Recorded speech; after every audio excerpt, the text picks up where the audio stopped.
ચૂંટણીમાં નેતાઓની નારાજગી સામે આવતી હોય છે ત્યારે રાજકોટમાં કોંગ્રેસના નેતા હેમાંગ વસાવડા નારાજ છે તેવા સૂર ઉઠી રહ્યા છે।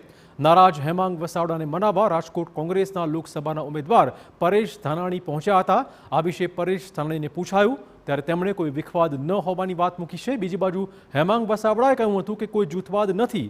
મહેશ રાજપૂત, અશોકસિંહ વાઘેલા સહિતના આગેવાનો સાથે હેમાંગ વસાવડાના ઘરે પહોંચ્યા હતા। ઇન્દ્રનીલ રાજ્યગુરુની જગ્યામાં કાર્યાલય હોવાથી જ ચાલી રહ્યું છે આખો વિવાદ। અમારી પાર્ટીની સંકલન મીટિંગ છે। કાલે રાજકોટમાં રાજકોટની ભૂમિને વંદન કરવા આવ્યો હતો।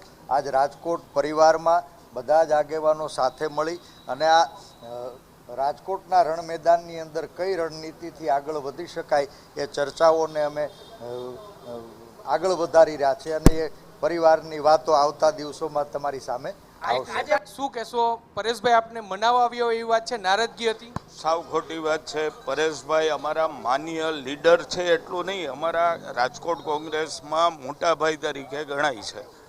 કોઈ નારાજગી નથી, કોઈ પણ જાતની નારાજગી નથી। આજે સ્વાભિમાન સંમેલન જે ગોઠવવાનું છે એના આયોજન માટે બધા મળ્યા હતા, એથી વિશેષમાં ક્યાંય કોઈ જ વાત નથી।